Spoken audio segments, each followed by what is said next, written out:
విజయనగరం జిల్లా శృంగవరపుకోట నియోజకవర్గంలో ఎన్డీఏ కూటమి అభ్యర్థులు ప్రచారంలో దూకుడు పెంచారు. విశాఖ పార్లమెంట్ ఎంపీ అభ్యర్థి భరత్, శృంగవరపుకోట ఎమ్మెల్యే అభ్యర్థి లలితకుమారి, టీడీపీ రాష్ట్ర అధికార ప్రతినిధి గొంపా కృష్ణ వెంకటరమణపేట గ్రామంలో ఇంటింటి ప్రచారం నిర్వహించారు. ప్రచారంలో భాగంగా వెంకటరమణపేట గ్రామస్తులు వారికి ఘన స్వాగతం పలికారు. రానున్న ఎన్నికల్లో గెలిపే లక్ష్యంగా ఎన్డీఏ ఆశయాలు, సిద్ధాంతాలు ప్రజలకు వివరించారు. సంక్షేమ పథకాల కోసం చంద్రబాబు విడుదల చేసిన మేనిఫెస్టోని ప్రజలకు వివరిస్తూ ముందుకు సాగుతున్నారు. గ్రామంలో ప్రతి ఒక్కరిని స్వయంగా కలిసి సమస్యలు అడిగి తెలుసుకున్నారు.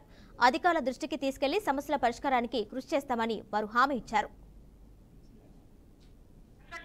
గ్రామాన్ని అభివృద్ధిలో ముందుకు పయనింపజేస్తాం.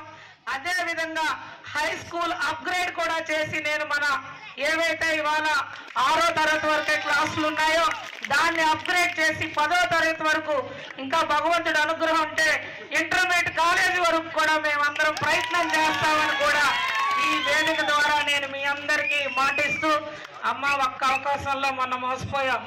దయించి వెంకటరమణపేట తెలుగుదేశం పార్టీకి కంచుకోట, అటువంటి కంచుకోటని మళ్ళా మీ అందరూ కాపాడి, కృష్ణ గారిది నా గౌరవం, సుధమ్మ గారు వచ్చారు, ఆమెని చంద్రబాబు గారు ఒకే మాట చెప్తున్నారు, మన వెంకట